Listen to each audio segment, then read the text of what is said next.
اس کو یہ علم نہیں ہوتا کہ میں نے اپنی صحت کو کیسے مینٹین رکھنا ہے. وہ ایک کتابی کیڑا ہوتا ہے اور بس وہ کتاب اور ایک ٹیچر جاتا ہے دوسرا ٹیچر آ جاتا ہے تو اس کو صرف جو شرارت ہے شاید وہ بھی کرنے کا وقت نہ ملتا. بالکل. ایک کالر ہمارے ساتھ ہے. السلام علیکم. وعلیکم السلام. میم کیا حال؟ جی الحمدللہ. کیا کہنا چاہیں گے؟ آپ کا نام کیا ہے؟ محمد عمران سرگودا سے. اچھا سرگودا سے بات کر رہے ہیں محمد عمران. کیا کہنا چاہیں گے آپ؟ میم ایک تو پہلے بھی میں نے ایک دن آپ سے ایجوکیشن کے ریلیٹڈ ایک مسئلہ بھی آپ نے عرض کیا تھا اور ایک آج ایک کوشچن بھی تھا اور اسی سے متعلقہ وہ ایشو بھی آپ کے ہائی لائٹ کرنا تھا آپ تاکہ ہماری آواز بنے اور ہمارے کچھ ہو جائے. جی جی بولے. میم یہ ایک تو سوال تھا پروفیسر صاحب سے کہ حکومت کی جو پالیسیز ہوتی ہیں ان کا کتنے کا اثر انداز ہوتا ہے ایجوکیشن پہ. کیونکہ اکثر ایسا ہوتا ہے کہ بہت انقلابی قسم کے منصوبے شروع کیے جاتے ہیں تعلیم میں لیکن ان کو باقاعدگی سے لے کر نہیں چلا جاتا. کچھ عرصے کے لیے چلتے ہیں پھر اس پہ توجہ نہیں دی جاتی. تو اس کا کتنا اثر ہوتا ہے جو ہمارے تعلیمی سسٹم ہے اس پہ. اور اس چیز سے متعلق ہے کہ میں ادھر کام کرتا ہوں پنجاب کے اسکول میں نا. ادھر پنجاب میں کافی اسکولوں میں پروگرام شروع کیا گیا تھا چھوٹے بچوں کی تعلیم کے لیے. اچھا. Early childhood education selected schools ہیں ان میں. تو بہت اچھا اقدام تھا. چھوٹے بچوں 3 سے 5 سال کے بچوں کے لیے نا 1 سال وہ اس کلاس میں رہیں گے ECE کلاس میں. تو ان کے لیے کیئر گیور اپوائنٹ کیے گئے تھے. تو اس میں ایک تو یہ کہ ان کیئر گیور کو ماہ 4000 تنخواہ دی جاتی ہے مہینے کی اور چھٹیوں میں 2000 دی جاتی ہے. اور اس کے علاوہ باقی بھی اس پروگرام پہ مطلب باقاعدگی سے اس طرح سے توجہ نہیں دی گئی جس طرح سے اسے بتایا گیا تھا یا ٹریننگ دی گئی تھی یا جو اس کا انیشیٹ کیا گیا تھا. تو اس وجہ سے مطلب اچھا خاصا پہلے سال 2 سال 3 سال بہت اچھی انرولمنٹ ہوئی سرکاری اسکولز میں. لیکن اس کے بعد عدم توجہ کی وجہ سے یا جس وجہ سے بھی نا یہ مطلب بہت اس طرح سے اس کا نتیجہ نہیں نکلا جس طرح کی توقعات تھی. اور دوسرا یہ کہ ہمارا جو یہ ایشو ہے یہ بھی آپ اگر کائنڈلی جو میں ایجوکیشن کے اتھارٹیز ہیں ان تک پہنچا دیں کہ آج کے دور میں ہم 4000 پہ کام کر رہے ہیں. ٹھیک ہے جی. بہت شکریہ کال کرنے کا. وہی بات کہ ان کے جو پروگرامز کے حوالے سے کہ ان کی ایک تو سیلری کا بھی یہ ایشو یہ تو بہت بڑا مسئلہ ہے کہ بہت کم ٹیچرز کو بھی جو ہے پے کا ان کا ہمیشہ سے شروع سے یہی رہا کہ ٹیچرز کو پے کم دی جاتی ہے اور ان سے کام جو ہے وہ بہت زیادہ لیا جاتا ہے چیزوں کا. آپ کیا کہنا چاہیں گے اس بارے میں؟ یہ کہ امپلیمنٹ تو واقعی ہمارے ہاں نہیں ہوتا. منصوبے تو واقعی تیار کیے جاتے ہیں بتایا جاتا ہے لیکن اس طریقے سے امپلیمنٹ نہیں ہوتا. اس سلسلے میں میں یہی عرض کروں گا کہ بھائی نے جس طرح کہا کہ بہت اچھے انقلابی منصوبے جو ہیں وہ سٹارٹ کیے جاتے ہیں تو اصل میں اگر آپ اس کو بھی ذرا غور سے دیکھیں تو انقلابی ہوتے نہیں ہیں.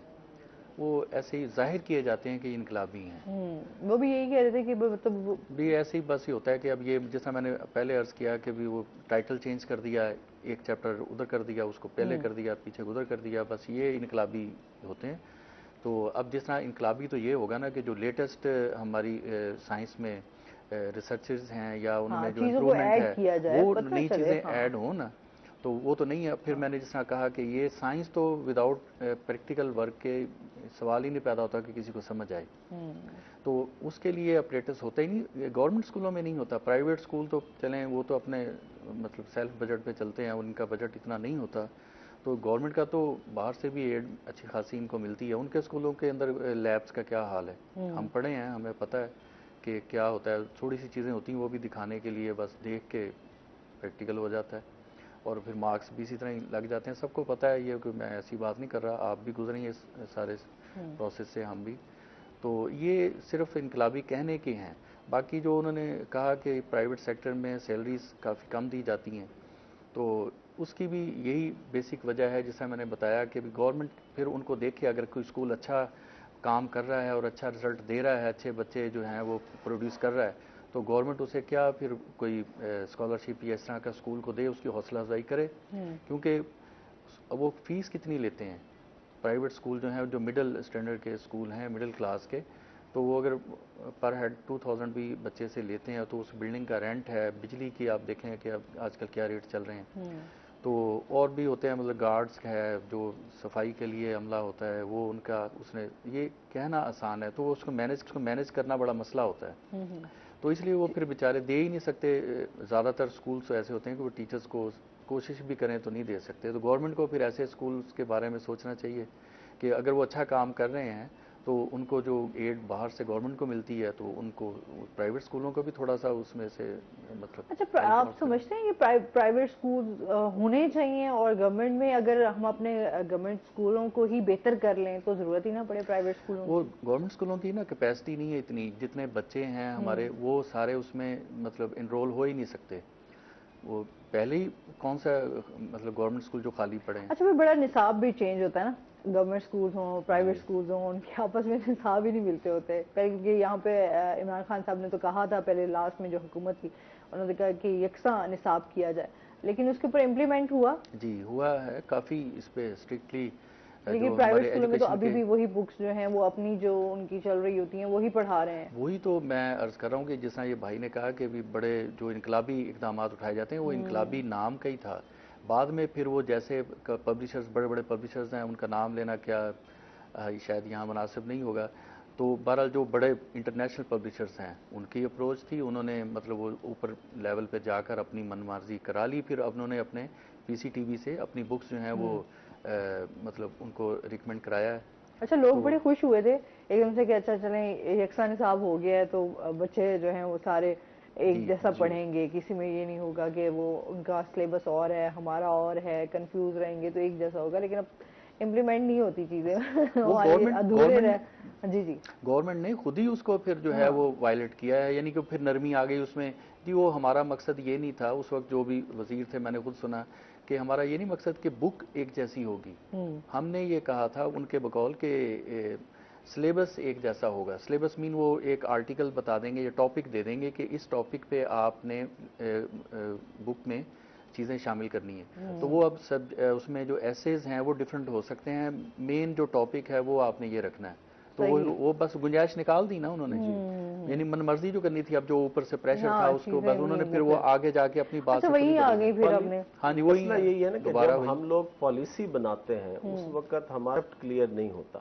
جی پالیسی ہم کچھ اناؤنس کرتے ہیں، جب وہ امپلیمنٹیشن پہ جاتی ہے تو اس کی شکل کچھ اور ہو جاتی ہے. سر پریشر بھی برداشت نہیں کرتے، پریشر برداشت نہیں کرتے. اور پھر اس میں مسئلہ یہ ہے کہ جب آپ کی نیت صاف ہو نا جی جی تو پھر چیزیں بہت صاف شفاف چلتی آنیسٹی ہو نا. لیکن اگر آپ کی نیت میں یہی ہے کہ مجھے سیاسی گین حاصل کرنا ہے یا مجھے بزنس آبجیکٹیوز اچیو کرنے ہیں یا میں نے کسی کو بینیفٹ دینا ہے تو اس میں تو آپ کی نیت میں ہی فطور آ گیا نا.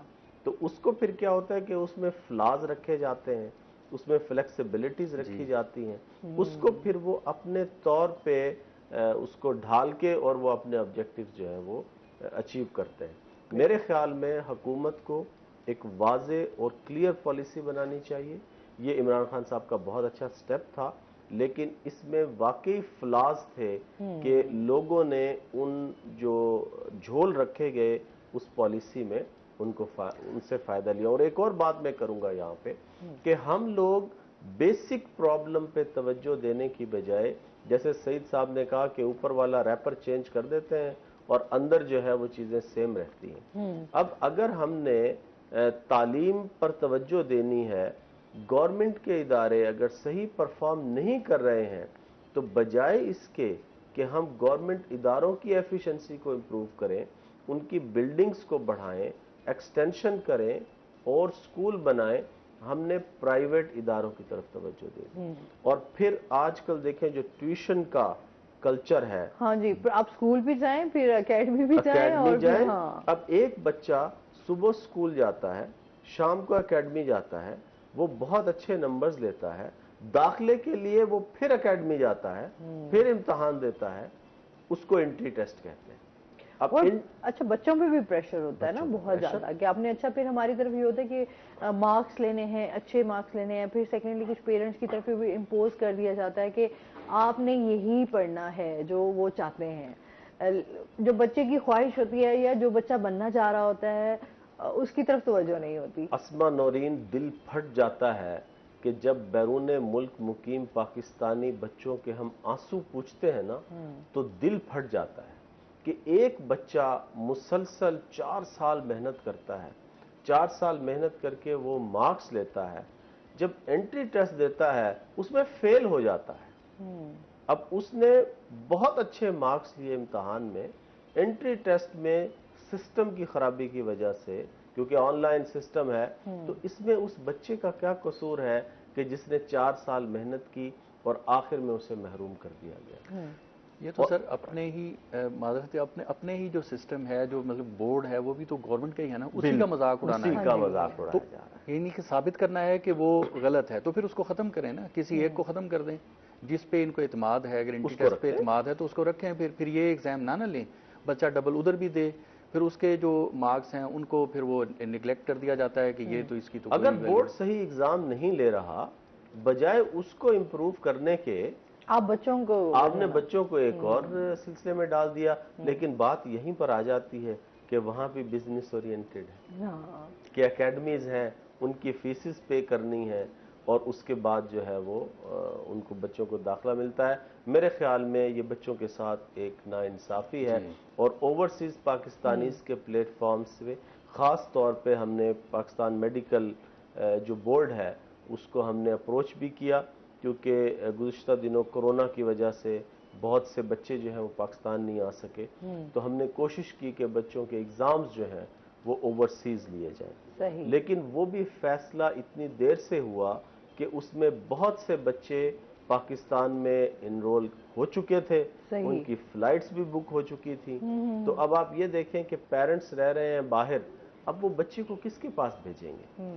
اگر ریلیٹیوز کے پاس بھیجیں گے تو بچہ کمفرٹیبل فیل نہیں کرتا. اب وہ سے کیونکہ بچوں کی بھی ضروریات ہوتی ہیں، پھر جو لوگ وہاں پہ موجود ہوتے ہیں ان کے اپنے مسئلے مسائل ہوتے ہیں، ماحول ڈیفرنٹ ہوتا ہے. بالکل. ان سے مزید بھی جانیں گے. ناظرین ابھی ہم نے جانا ہے بریک پہ، ہمارے ساتھ رہیے گا.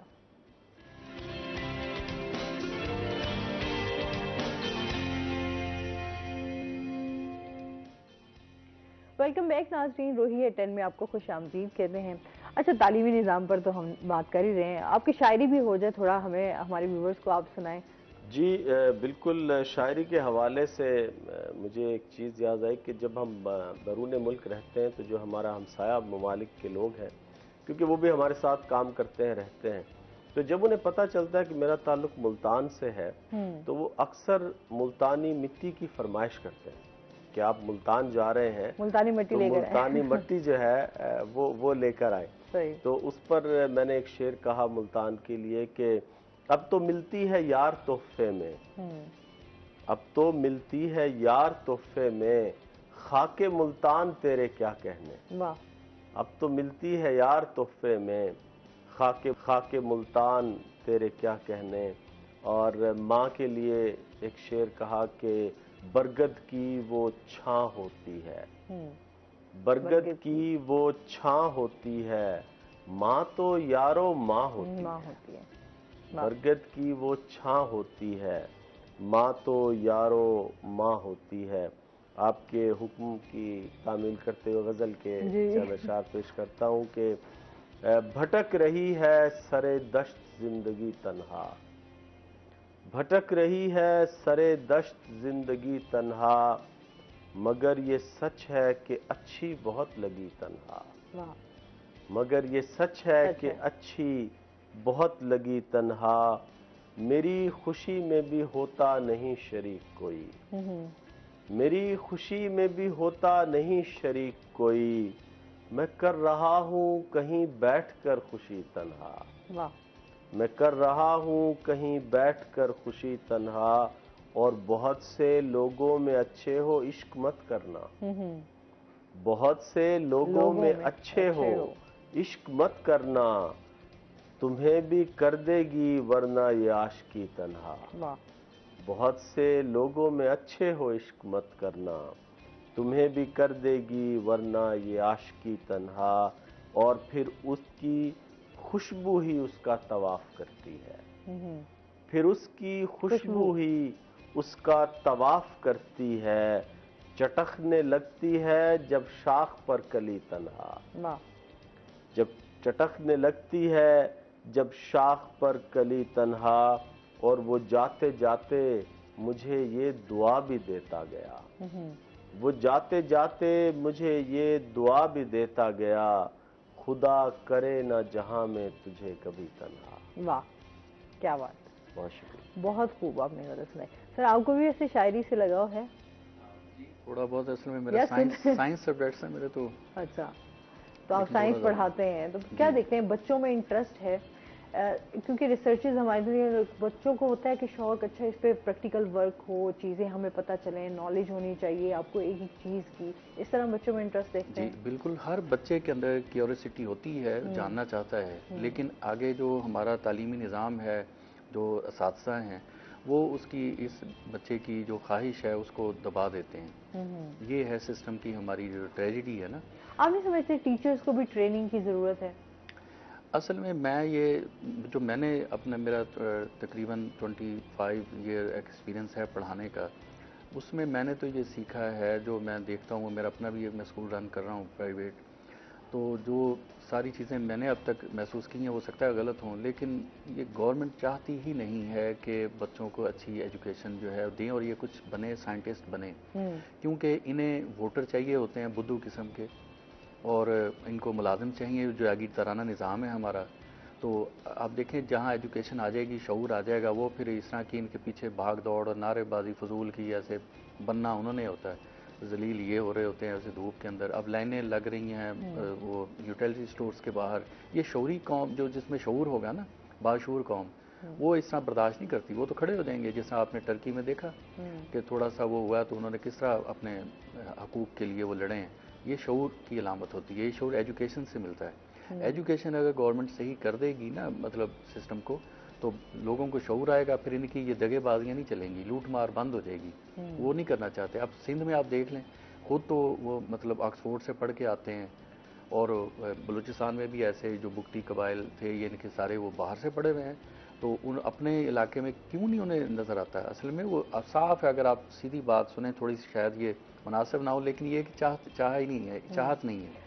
نہیں، بات سچ بھی ہے اور کڑوی بھی ہے۔ ہمارے ہاں جہاں گورنمنٹ سکولز ہوتے ہیں وہاں پر ہم دیکھیں وہاں پہ وہ خالی ہی بھینسیں بندی ہوئی ہیں، شہروں میں، ہاں بالکل آپ نے صحیح بات کی، اور پھر شہروں میں کہیں یہ ہے کہ ظاہر بات جو لوگ نزدیک ہیں شہروں میں وہ پھر بھیج دیتے ہیں اسکول وہاں پر، لیکن جو اب اگر ہم دیہی علاقوں میں چلے جائیں تو دیہی علاقوں میں یہی حال ہے کہ پرائیویٹ گورنمنٹ اسکول جو بنے ہوئے ہیں وہ آپ کے وہاں پر جانور بندے ہوئے نظر آئیں گے، آپ کو ٹیچرز نہیں ملیں گے، آپ کو فیسلٹیز نہیں ہیں جس میں بچوں کو مل سکے یا بچے آ کے پڑھ سکیں، فری تعلیم جو ہے وہ نہیں ہے۔ اپنی ٹیچرز جو ہیں وہ جاتے ہی نہیں ہیں، وہ مہینے میں 1-2 دفعہ جاتے ہیں، بس اٹینڈنس ساری اوپر والے سے ملے ہوئے ہوتے ہیں اور بس اٹینڈنس لگ گئی، اس طرح چلتا ہے کام ان کا۔ بچے بیچارے جاتے ہیں سارا دن بیٹھ کے کھیل کے تو وہ واپس آ جاتے ہیں۔ تو یہ اصل میں یہ حکومت کا کام ہے نا کہ وہ چیک اینڈ بیلنس کرے، تو وہ نہیں سیریس نہیں ہے نا، وہ چاہتے ہی نہیں ہیں، ان کو رزلٹ دیکھیں نا آپ، ہم کوئی کام کرتے ہیں، کسی مکینک سے کوئی کام کراتے ہیں، ہم نے 1 دفعہ کرایا اس نے اچھا نہیں کیا، پھر ہم دوسری دفعہ چلیں غلطی سے اس کے پاس چلے جائیں گے، پھر اچھا تیسری دفعہ تو ہم نہیں جائیں گے نا اگر وہ دوسری دفعہ بھی ٹھیک کام نہیں کرتا۔ تو گورنمنٹ یہ پچھلے 70 سال سے دیکھ رہی ہے کہ یہ سسٹم ایجوکیشن کا ہمارا کوئی رزلٹ نہیں دے رہا۔ 70 ایئرز تھوڑے ہوتے ہیں ان کو مطلب سمجھنے کے لیے کہ ہم اس کو چینج کریں، کوئی امپروو کریں، اس کو سیریسلی کرنا ہی نہیں ہے۔ واقعی چیزوں کو بہتر کرنے کی بہت زیادہ ضرورت ہے، اس ٹائم تعلیم پر بہت زیادہ توجہ دینی ضرورت ہے کہ ہر بچہ جو ہے وہ تعلیم حاصل کر سکے، چاہے وہ غریب ہے چاہے وہ امیر ہے، جس طرح کی ہر بندہ جو ہے اس کے۔ بہت شکریہ، بہت اچھا لگا، ٹائم کو پتہ نہیں چلا، اس میں ہم لوگوں نے ایک اچھی گپ شپ چل رہی تھی۔ سر آپ کا بہت شکریہ، آپ کا بھی بہت شکریہ۔ اس کے ساتھ ہی ناظرین ابھی ہم نے جانا ہے بریک پہ، ہمارے ساتھ رہیے گا، جب ہم بریک سے واپس آئیں گے تو ہمارے ساتھ کچھ اور گیسٹ موجود ہوں گے۔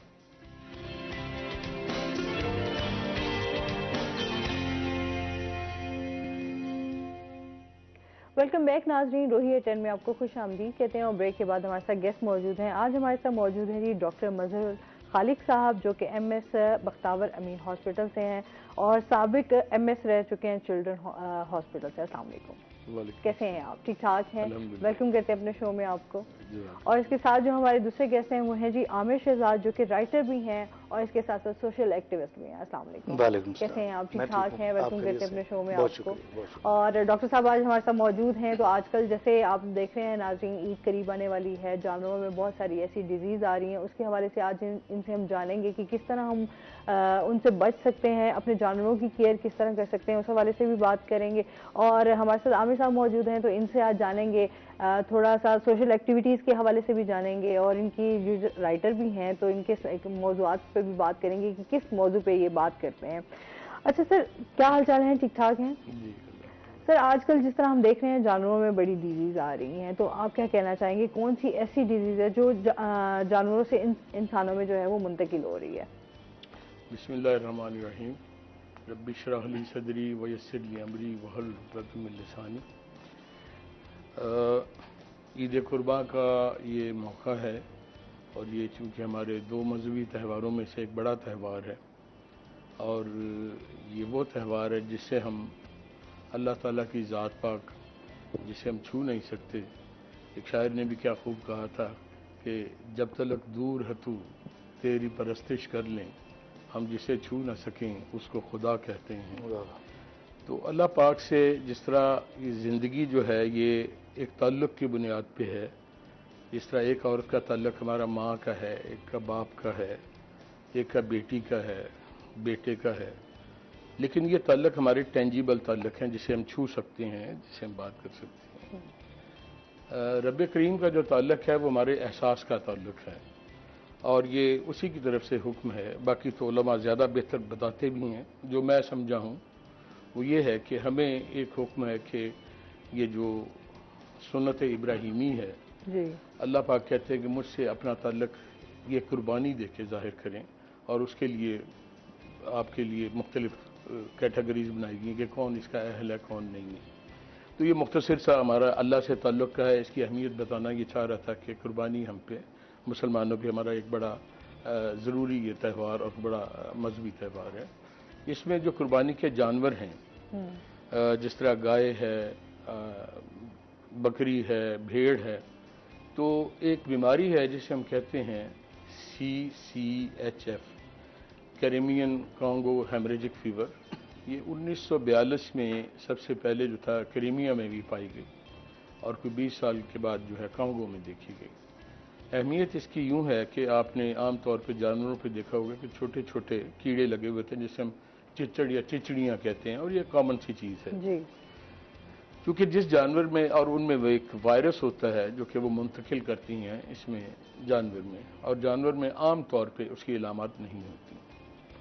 اب یہ اس لحاظ سے خطرناک ہے کہ پچھلے دنوں یا اس وقت بھی پریویل کر رہا ہے ہمارے ملک میں ڈینگی جو ہے، ڈینگی میں جو مرنے کی ریشو ہے وہ ملیریا سے آدھی ہے، اس کا مطلب کہ 2-2.5% کے قریب ہے، جبکہ اس میں جو مریض متاثر ہو جاتا ہے اس میں اس کی مرنے کی شرح 40% تک ہے۔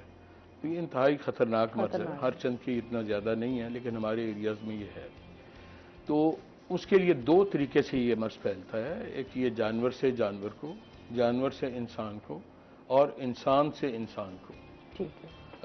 یہ تو ایک مختصر سی بات تھی اس کے سمجھانے کے لیے۔ اب جانور جو ہے وہ ہم خریدتے ہیں، ظاہر ہے گھروں میں ہمارے پاس نہیں ہوتے، تو جانور خریدتے وقت تو کوشش کریں کہ قربانی کے شوق میں گھر کے متعدد افراد جاتے ہیں مارکیٹ میں لینے کے لیے، کوئی ایک بندہ جائے، اور وہ بھی جب وہاں جائے تو وہ اپنے آپ کو جس طرح جو احتیاط آپ کی یہ ڈینگی فیور کے لیے ہیں، سوشل ڈسٹنس ہے، گلوز ہیں، سینیٹائزر ہے، ماسک ہے، ان چیزوں کا استعمال کرے، اور جب جانور لائے تو وہ ایسے بہت سارے لوشن اویلیبل ہیں، ان سے نہلا کے ان سے پاک کرے اسے۔ اور اس کے بعد دوسرا مرحلہ جو آ جاتا ہے وہ ہے قربانی کے وقت کا۔ چونکہ یہ وائرس خون میں موجود ہوتا ہے، تو جب گھر کی خواتین یا مرد حضرات قربانی کا گوشت یا کسائی جس نے اسے ذبح کرنا ہے اکٹھا کر کے اسے حصے کرتے ہیں، تو اس وقت جو ہاتھ لگتے ہیں ہمارے اس خون آلود جو ہے وہ گوشت کو، تو میری بہنوں سے، ماؤں سے، بیٹیوں سے یہ گزارش ہے کہ وہ اپنا پراپر جیسے میں کٹ کہوں گا اس سے بچنے کی، اس میں گلوز ہونے چاہیے آپ کے پاس، سینیٹائزر ہونا چاہیے، اور یہ اگر ایک چھوٹی سی احتیاط ہے اگر آپ کر لیں تو اس مہلک اور موذی مرض سے بچا جا سکتا ہے۔ اوکے، احتیاطی تدابیر تو واقعی اختیار کرنی چاہیے لازمی۔ اچھا سر، آپ سنائیں کیا حال چال ہیں، کیا ہو رہا ہے آج کل، کیا سوشل ایکٹیویٹیز چل رہی ہیں آپ کی؟ بس جو سماج چاہتا ہے وہ ہم کر دیتے ہیں، جہاں ہماری ضرورت آتی ہے ہم اپنی سروسز ضرور پے کرتے ہیں، اور آپ دیکھیں کہ معاشرے میں ضرورت ہر وقت رہتی ہے، سو اگر آپ ریڈی ہیں تو آپ کی ضرورت آپ کے سامنے موجود ہے، اور اگر آپ سے کچھ بھی ایسا ہو جاتا ہے، آپ کچھ بھی ایسا کر گزرتے ہیں جس سے اللہ کا قرب حاصل ہوتا ہے، کسی کی داد رسی ہی معاشرے کا بندہ، سماج کا بندہ یہی کر سکتا ہے۔ ہم با اختیار نہیں ہوتے، ہم بے اختیار بھی نہیں ہوتے، جو درمیان کی منزل ہے وہ ہم طے کرتے ہیں۔ تو